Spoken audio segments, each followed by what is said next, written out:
कैसे हैं आप सब? पढ़ाई अच्छी चल रही होगी। आज के लेक्चर में हमें पढ़ना है ऑर्डर ऑफ द रिएक्शन को। पिछले वाले लेक्चर में हमने रेट लॉ को पढ़ लिया था, आज हमें ऑर्डर को पढ़ना है। ठीक है, मतलब समझेंगे कि ऑर्डर से जो आप रिएक्शन का ऑर्डर निकालते हैं उससे मतलब क्या है, क्या हम समझ सकते हैं उन सारी चीज़ों से।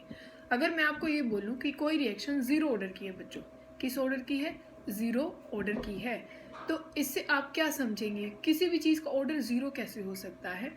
अब देखो, आप एक रिएक्शन अगर मैं आपको लिख के दूं कि आपके पास है भाई H2 प्लस Cl2 और यहाँ से आपको मिल रहा है HCl। बच्चों क्या मिल रहा है? HCl। और ये रिएक्शन लाइट की प्रेजेंस में हो रही है। ठीक है, इतना मैंने लिखा और मैं बोल रही हूँ कि ये जो रिएक्शन है ये कौन से ऑर्डर की रिएक्शन है? ज़ीरो ऑर्डर की रिएक्शन है। इसका कारण क्या है बच्चों? इसका कारण ये है कि ज़ीरो ऑर्डर रिएक्शन वो होती है जो कि कंसंट्रेशन पे डिपेंड नहीं करती। किस पे डिपेंड नहीं करती? कंसंट्रेशन पे वो डिपेंड बिल्कुल नहीं करती। अब ऐसा कैसे हो सकता है कि कोई भी एक ऐसी रिएक्शन जो कि कंसंट्रेशन पे डिपेंड ना करे? ठीक है, हमें मेनली उसका मतलब समझना है कि ऐसा कैसे होता है। अब बच्चों इसको एक एग्जांपल से समझना। मान लीजिए आपको चाय बनानी है घर पे। ठीक है, चाय बनानी है और आपके पास चाय भी है। अब इस बात को बच्चों एक एग्जांपल से समझना। मान लीजिए आपको चाय बनानी है। ठीक है, क्या बनानी है? चाय आपको बनानी है और आपके पास उसमें दूध भी है, चीनी भी है, चाय पत्ती भी है, सब कुछ है। बस जो सिलेंडर है घर का, गैस सिलेंडर, वो ख़त्म हो चुका है। तो क्या आप चाय बना सकते हैं? आपके पास तो सारी चीज़ों की, रिएक्टेंट्स की सारी कंसंट्रेशन भरपूर है। आपके पास दूध भी बहुत सारा है, चीनी भी बहुत सारी है, सब कुछ बहुत सारा है। क्या वो उनकी कंसंट्रेशन पे क्या रिएक्शन डिपेंड कर रही है? बिल्कुल भी नहीं। आपको कोई चीज़ बर्न करनी है, कंबशन रिएक्शन करनी है, आपके पास बहुत सारी लकड़ी है, सब कुछ है, बस आपके पास वो जलाने के लिए कुछ है नहीं। तो क्या वो रिएक्शन उनकी कंसंट्रेशन पे डिपेंड करेगा? बिल्कुल नहीं करने वाला। इसका मतलब ये कौन से ऑर्डर की रिएक्शन होंगी? ज़ीरो ऑर्डर, जिनको स्टार्ट होने के लिए एक इनिशिएशन की, एक बाहर से कुछ ज़रूरत पड़ती है, वो उस कंसंट्रेशन पर तो डिपेंड कर नहीं रही। तो वो कौन सी रिएक्शन हो जाती है? ज़ीरो ऑर्डर, जो किसी भी रिएक्टेंट की कंसंट्रेशन पर डिपेंड नहीं करती। ऐसी रिएक्शंस को हम क्या बोलते हैं बच्चों?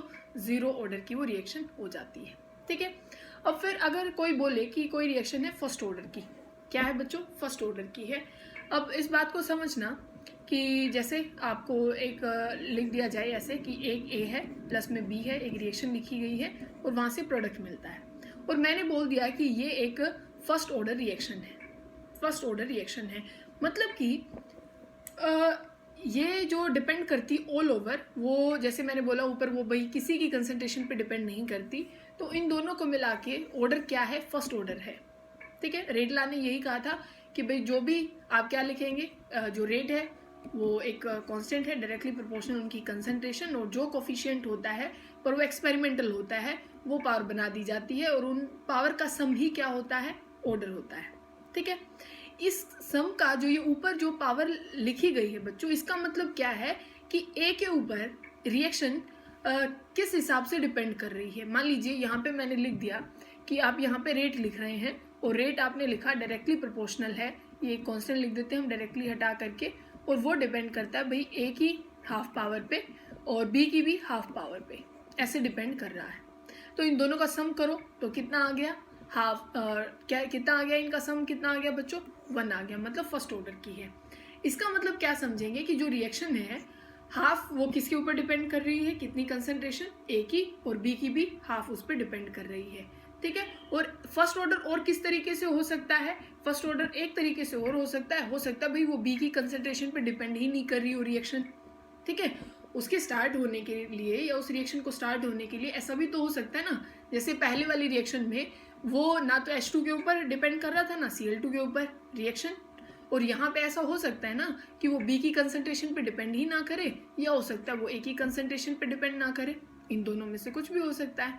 तो इसी वजह से ऐसा आप यहाँ 1 लिख दें और यहाँ इस पे 0 लिख दें, तो ये भी हो सकता है भाई ये फर्स्ट ऑर्डर, और इसका रिवर्स कर दें, B पे 1 आ जाए, A पे 0 आ जाए, तो ऐसे भी फर्स्ट ऑर्डर रिएक्शन हो सकती है। मतलब कि जो रिएक्शन का ऑर्डर है वो अभी आपने देखा कि वो रिएक्शन ज़ीरो ऑर्डर की भी हो सकती है और वो फर्स्ट ऑर्डर की भी हो सकती है और वो फ्रैक्शन में भी हो सकती है।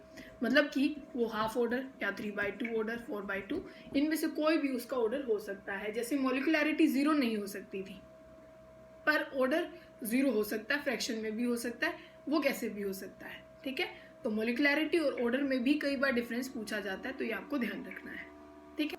अब एक तरीके से और समझना बच्चों ऑर्डर को, वो कैसे आपको मतलब कि एक डाटा देते हैं किस तरीके से आपको लिखा गया है। मान लीजिए रिएक्शन ए है प्लस में बी है और उन्होंने बोला कि यहाँ पे एक प्रोडक्ट मिल रहा है आपको बी, ठीक है। आपने जो पहला रेट कांस्टेंट देखा, मतलब इनिशियली तब आपने रेट निकाला रिएक्शन का, तब ए की कंसंट्रेशन उस समय 5 मोलर थी। आपने दोबारा रेट निकाला तब ए की कंसंट्रेशन 5 मोलर थी, उस समय पे भी 5 मोलर थी।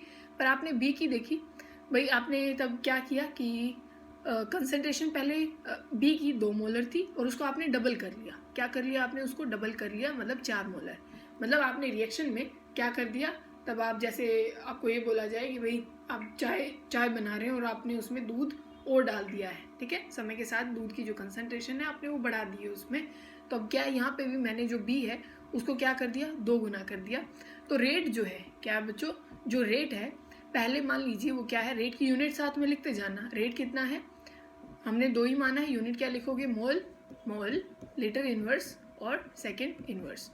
और जो यहाँ पे है सेकेंड टाइम, मतलब जो दूसरा रेट है उसमें कितना हो गया, ये for mole litre inverse second inverse, ये लिख लेना। अब यहाँ पे कितना है, अब देखो बी की कंसंट्रेशन डबल करने के बाद जो रेट है वो भी कितना हो गया बच्चों, डबल हो गया है। इसका मतलब अब आपको ये देखना है कि जो पूरी रिएक्शन है वो बी के ऊपर किस तरीके से डिपेंड कर रही है। कैसे कि भाई इसकी रिएक्शन इसकी जो कंसंट्रेशन है उसको डबल किया तो रेट भी डबल हो गया, मतलब जो रिएक्शन है वो डबल मतलब फास्ट हो गई है, वो 2 गुना हो गई है। तो ऐसे ही आपको किस में देखना है, बी। अब ए के हिसाब से देखो, ए यहाँ पे पहले भी इतना ही था, बाद में भी इतना ही है, तो उसका इस रिएक्शन में कोई लेना देना नहीं है, वो चेंज ही नहीं हो रहा है। और उसके ऊपर जो ये रेट है वो फर्क ही नहीं पड़ रहा, क्योंकि अगर इसके ऊपर इसकी डिपेंडेंसी होती तो ये 5 है, बाद में भी 5 है।